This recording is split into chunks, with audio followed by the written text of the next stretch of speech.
What's up, everybody? Welcome back to I'm really excited about this episode, but another really special episode of Kind of Different, a podcast where we talk about innovation. We connect with some absolutely amazing guests, and we talk about how we can make dental care more human. And today I'm super excited because we're not just going to talk about how we can make dental care more human, but we always like to say that oral health is health. And we are going to talk to an amazing physician, innovator, leader in the health tech space that is going to share with us how we can think about how dentistry fits into making healthcare more human in general. And so Ramon Lizardo, Dr. Ramon Lizardo, thank you so much for joining us today. We are pleased to have you. Before I let you introduce yourself, just for our listeners, I'm Matt Allen, the CEO and co-founder of DifferentKind. And always a pleasure to have you joining us along as a listener. So thanks for taking the time to listen today. Ramon, we would love for you to introduce yourself, tell us who you are, and then we'll get into talking about those topics. Matt, thank you so much for inviting me to your podcast. Honestly, it is an honor. Just for context for all the listeners, I actually don't remember exactly how Matt and I met, but I do remember our first conversation. I distinctly remember, hey, Matt, this guy named Matt has an idea. I don't fully understand it, but I know that he has the it factor to build the right company that's going to change it. And in the tech space, that's a critical part. Myself, I'm a physician by training. I've been in tech for almost 15 years now. Series of companies, had a lot of fun, and now I'm the CEO of Tele911, the leading company when it comes to ER diversion, quite innovative for sure.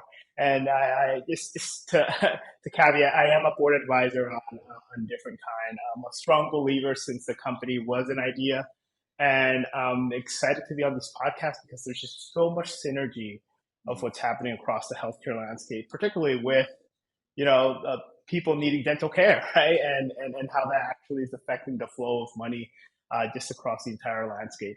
And above all, the delivery when it comes to patient care. So excited to be here for sure. Awesome, man. Well, thank you so much. Let's start with, the fact that you are a clinician. Let's start kind of in the innovation section as we kind of group our podcast by those three categories. Let's start in the innovation section. And it's not super common for a clinician with, hey, I'm seeing patients, I'm doing this all day, to move into the health tech space in the way that you have. Tell us just a little bit about that journey. What motivated that? Like, what made you feel like, wow, this is something that I kind of have to do?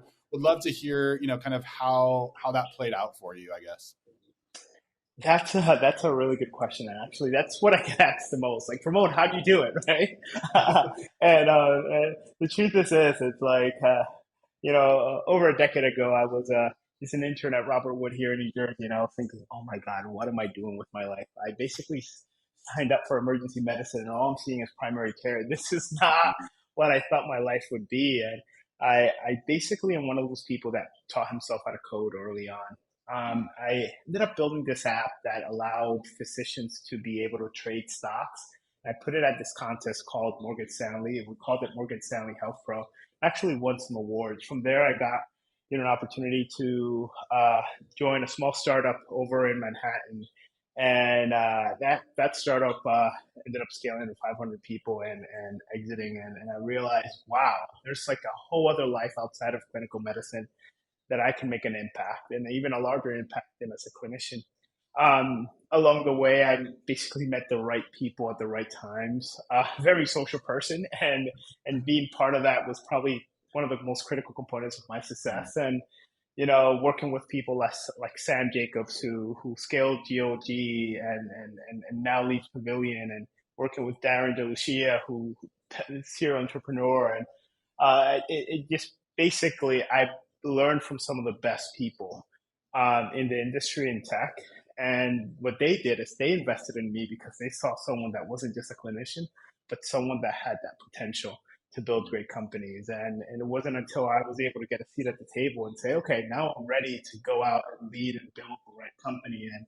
And thanks to that, at the right time, I now sit as the nation's, as the leader of the nation's leading ER diversion company, which, handles thousands of patients per year when they call a 911 call. So it's an exciting journey for sure, but it's a long one, an arduous one, but man, it's worth it. It's worth it. And then along the way, I get to meet people like Matt, who Matt was also a clinician, right? And now he's a fellow CEO, and I'm like, we did it. We went full circle, and now we're able to go back and tell people, oh wait, this is basically a possible pathway. It's not just about patient care. So long-winded answer, Matt. It's a long story, but it's all about people and asking people to, hey, invest in me right now because I'm basically wanting to do more. And if you find the right people, they will invest in you, which is awesome.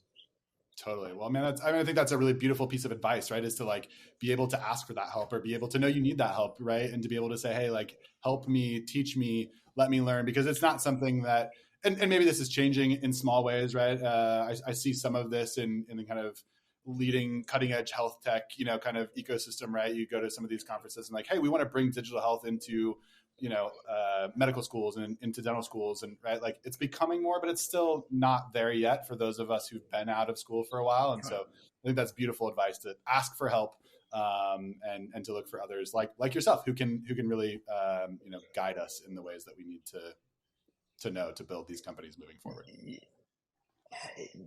Absolutely. I was actually thinking about that earlier on this week, how we went as dentists and as doctors, we went into these careers and people assumed that we had all the answers, right? And the truth is we never did. And then we went and threw ourselves into an environment when we had no answers, right? And after going through all that schooling and we basically had to tell people, actually, I want to do something different where I don't know, right? And this is why I respect so much clinicians who become entrepreneurs, because they really had to step down and say, actually, I'm just going to just be humble and just learn everything from scratch. And I'm going to join this race where people actually go and get business degrees and MBAs. And we're just going to say, hey, I'm going to throw myself in there and we're going to figure it out. and sometimes we do.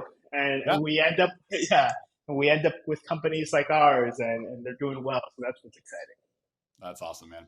Well, as we talk about innovation here too, I would be remiss not to talk about, because you are a expert in value-based care and what that means and how to operationalize that in medical, the medical setting. But I would be remiss not to get your perspective on it, right? Because I think for a lot of us in dental care, it's still, it might not be an innovation in medicine anymore, maybe in some ways, but it's, still definitely innovative in dentistry as we think about what do alternative payment models and value-based care look like in dentistry. So just want to get your perspective on how you think dentistry and oral health fit into the value-based care environment currently, and maybe like in, just the coming few years, like what you see as kind of the roadmap to continue to bring it in to that space. That's a really good question. And actually, let's unpack that question, because I think it's just something that we have to highlight so strongly. So value-based care basically changes how we basically treat payment models in healthcare, right? Instead of saying, hey, we're exchanging this service for this, we're basically giving people whole health and saying, if you keep them healthy, you'll basically get this premium. And along the way, we've been able to chip things of like, hey, behavioral health is part of value-based care, right? If not, they're going to continue to go. And it's been really a slow-moving ride. And for some reason, we forgot about dental, right?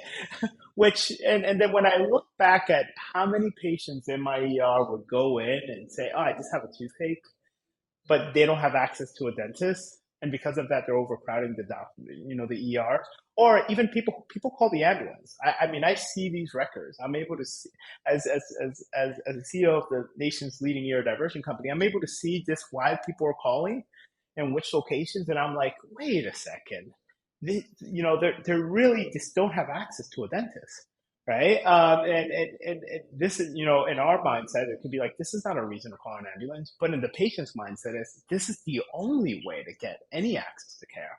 Right. And then the health plans are saying, hey, why did you call an ambulance, or to get a dentist? And they're like, well, you only cover my medical, not my dental. Right. Or my dentist doesn't have an appointment for months. Right. And it just goes to show we missed the mark, because dental is a critical component to the whole health of us as a being, and what, for some reason we started, channeling in other directions when that should have been part of our core, What's exciting though is at least with the Medicaid population, we're actually seeing legislation move along where we're now getting reimbursed for including that into value-based care agreements. And I'm seeing more health plans create divisions for this because they understand that this is going to be part of their risk, but also part of the reason, the way they're going to be able to generate additional revenue from the government. So now it's like, hey, it wasn't, but really quickly, it is now, and everyone better figure out how to make sure that these patients are taken care of and taken care of quickly. Because if you don't, you're basically going to be losing out on revenue, right? So it's quite an interesting shift across the way. So I expect dental offices to be quite filled, even more than they are right now. But alternative ways to assure that these patients are taken care of quicker, which is fascinating. I love that. I think that's a great kind of primer for us. And it doesn't go too far beyond, right? Because I think sometimes people are like, yeah, it can look like this. And it's like in dentistry, we need a first step still in some ways. And I think that's a helpful perspective for us there. So awesome. We could have a whole we could have a whole day just talking about that. But in the essence of time, we're going to move along. You are a father of 2 young children, and I am also a father of young children. I think that's a fascinating thing. And I've watched you, one of my favorite parts about interacting with you, at least online, is like watching you intentionally shape your children in various ways. And I respect that so much. I would just love for you to, kind of talk a little bit about with our listeners, like what, are those things that daily you're trying to like help your kids understand what, how are you kind of helping them become the people that you know that they can be? Just walk us through a little bit of that intentionality that we see, in a LinkedIn post, but give it to us in words. That, you know how to get me. So like, I just feel like, so family is everything to me. And basically it's a key component. If anyone has been in a Zoom meeting with me and my son Lucas or my daughter Valentina has jumped into the Zoom, people can quickly tell Ramon is a father. Yeah, he doesn't care if he's a CEO or not. Ramon is a father. And one of the biggest things that my wife and I have realized, and actually it's one of the most powerful lessons that we can instill into our children, it's not just the power to learn, but the power to unlearn. Right? And I'm seeing how we can tie that into all aspects of building companies, of helping employees, of dealing with the government, of writing legislation, right? I'm realizing as I get older, wait, no, we thought things would go one way, but they can change and we can unlearn and create a new innovative way. It's just like you and I, we thought we would be clinicians, and we were, but we realized, there's another way. And now what I'm able to do is instill that in my kids. It's saying, hey, so, this is how it is today. And it's because X and Y. But there's going to come a point where you're going to have the opportunity to say, actually, no, this is not the right way for me. And you could basically go another path. But giving them that power to choose and unlearn, I think it's one of the things that I'm instilling in my kids more and more, which is... it's humbling for me because a lot of times I'm like, I made a mistake, right? But let's talk about it. But at the same time, I think it's powerful for them because they're seeing, oh, wait, my dad knows how to say, actually, I made a mistake. Let's figure out another way. So, that's something that's constantly going on in this house, particularly because I have a 5-year-old, you say. I love that. I mean, I feel like that is so interesting, and not just from the perspective of making a mistake, right? Because we all do, and there's a lesson in that of apologizing to our children, to our employees, to whoever it might be, right? Like to be able to admit that and to bring that to bear, I think is a really important character trait. But I think you're also talking too about formation is happening, right? The culture is shaping us in certain ways. And whether we like it or not, it's not just like, oh, either I learn or I don't learn. It's like, no, you're going to learn something. And it might not be the thing you should learn. And so to your point of how to unlearn those things that might not be what we think our children should learn, or our employees should learn, or whatever it is, and teach them, hey, this is an alternative path. I think that's a really beautiful lesson. So thank you for sharing. Absolutely. And that goes into all aspects of life, right? And if you instill that early on, think about it. They'll be able to do anything multiple times, multiple ways across their lives. I find it to be one of the most powerful lessons. I love it. Sweet. Well, let's talk about a little bit about making dental care more human and making healthcare more human, because I think you have a really interesting perspective on this, especially given your current role, right? Of, hey, we help people that maybe don't need to go to the ER receive the care that they need in the place that they're at. How are you thinking about that, from your perspective right now, like as the CEO of this leading ER kind of diversion, company in the country, right? Like, how are you thinking about that from the perspective of how does that bring humanity to people, and how do you kind of shape your company in that way that helps them understand that? Yeah, that's a really great question. I'll use it with the examples that we're actually experiencing at the company. So just so everyone understands the premise, now in California, Texas, and Florida, when someone calls 911, it usually takes about 8 to 10 minutes for the ambulance to show up to your house. Within 2 to 3 minutes of that 911 of them showing up to your house, one of our physicians shows up on the app from the iPad that the paramedic has. So basically, within 15 minutes of a 911 call on average, you're seeing an ER doctor. Alternatively, you would have to go to the hospital and wait, right? Which is not the most effective way to actually be seen. I was actually thinking about LA County a few weeks ago had a 25-hour wait for their patients. 119 patients were waiting on queue. And I realized if they call 911 within 15 minutes, they're going to get an ER doc. And so it's actually a quite powerful innovation that's happening in this space, right? Uh, and we're going to tie this into dental because I think it's extremely important. But before I say that, last year, this was just a crazy idea. This was like, hey, will people do this? Like, would people want to do this, right? And what happened is our goal was just, hey, let's do a few hundreds of this. And what happened is a few thousand consults started happening. We realized, oh my God, people prefer to stay home. They don't want to go to the hospital, And then we started getting a lot of the major health plans saying, hey, what are you guys doing? Hey, so you can keep the patients at home, steer them in the right direction, set an appointment with their primary, and do all that at a fraction of the cost, and the patients are happy. Like, hey, that's what I need them to experience. So what's fascinating about this is something that seemed like a crazy idea is now becoming the gold standard across how people are receiving care, and we're becoming the front door to so many care delivery models across the U.S., which is quite fascinating. On the other side, here's what I'm seeing. There's a subset of patients that are calling. There's a huge subset of patients that are calling for behavioral health. There's a subset of patients that are calling because they need a script. But there's a large subset of patients that are calling, particularly Medicaid patients, because they have some sort of dental issue that hasn't been addressed, right? But the pain that they're experiencing is so much that their alternative is basically they feel like they need to call 911, right? Like, and the truth is this: across the U.S. landscape, I can walk into an ER without insurance and I'll be seen. I can't walk into a dental office without insurance and not be seen. So this is the way that millions of Americans are receiving dental care, right? Or painkillers for a major cavity, or antibiotics for an infection. They're calling 911, right? And this is why CMS, CMMI, the government saying, great, millions of Americans are doing this because this is the only way. We have to make this right. So what they've done is basically they've created legislation to basically assure that this is included in some of the risk-bearing arrangements that health plans are basically taking part of.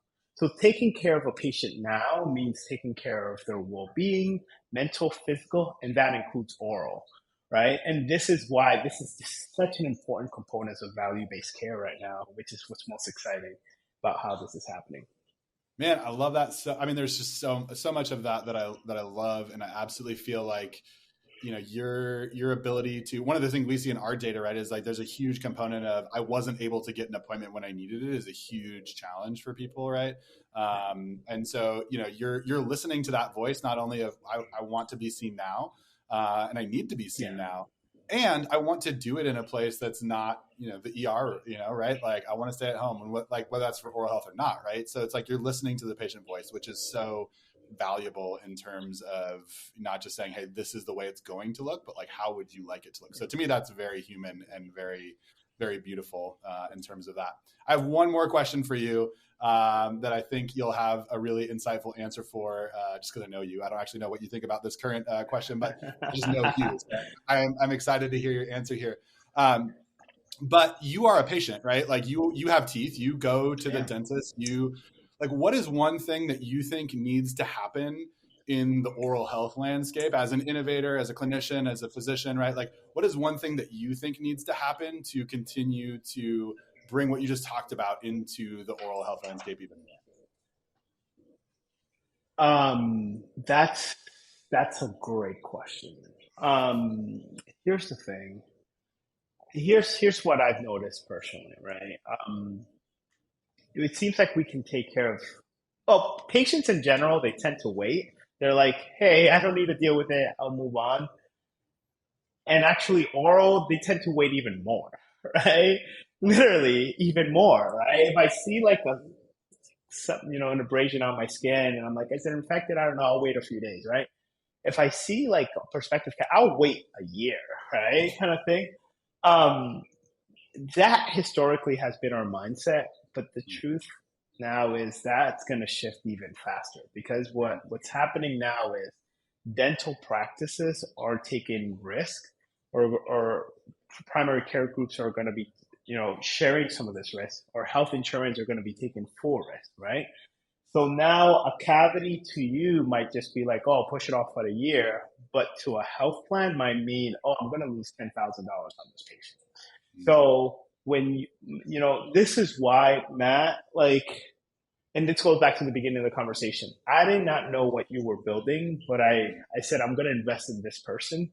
And then when I realized what you were building when it came to clinical and financial variation in dental care and being able to have the data to be able to surface that, I said, oh, wow, DifferentKind is ahead by like 2 years, right? Because now we're seeing legislation, and the truth is there's no other company right now that basically is able to measure that. And if anyone's paying attention as to how they're going to be able to make money in 2023 and 2024, I highly suggest them to talk to you real quick, because finding out about that variation too late is basically going to be like, hey, you're going to end up losing a lot of money. So thankfully, you're building out tools in order to be able to, become aware of that. And that goes across for every value-based care entity in the U.S. Now is the time to basically bring the right tools, because course correction on clinical and financial variations a year or 2 years in is a lot harder. It basically snowballs. You'd rather fix a cavity than do a root canal. Well, in the same way, that's what it looks like when it comes to finances and not putting the right tools in order to course correct. So I guess that's my long-winded answer for that question. I love it. Well, thank you for the kind words about what we're doing, and certainly no plug ahead of time, right? For all of our listeners, we didn't give those words to Ramon. We appreciate that kind words for sure. I love your perspective there. I would love to continue this conversation. We always try to keep it like in a commute, podcast in a commute, right? So if people want to talk to you more, if they want to find out more about you, maybe specifically, or what you're doing with Tele911, how could they get in touch with you? How could they learn more about who you are and what you're doing? Absolutely. Well, they can visit tele911.com and take a look at some of the things that we're building. But my email is lizardo@tele911.com. I love hearing from people. I love also hiring people that basically don't look the part, but basically come to me and say, hey, this is something that I think we can do better. Let's create a job description for you. And actually, that's how I tend to hire, most likely. Because I think people change, problems change, and you should hire really sharp people that you can evolve their job description as they evolve and the companies evolve. So feel free to reach out to me at lizardo@tele911.com, and I'll be happy to set up some time for us to discuss. Awesome, man. Well, thank you so much for your time today, Ramon. It is always a pleasure to chat with you, and today has been absolutely no exception. Thanks for taking the time. Thanks for imbuing our listeners with just your wisdom from a different perspective than I think we normally hear from potentially as dental practitioners. So thanks for taking the time, and we are all better for having spent time with you today.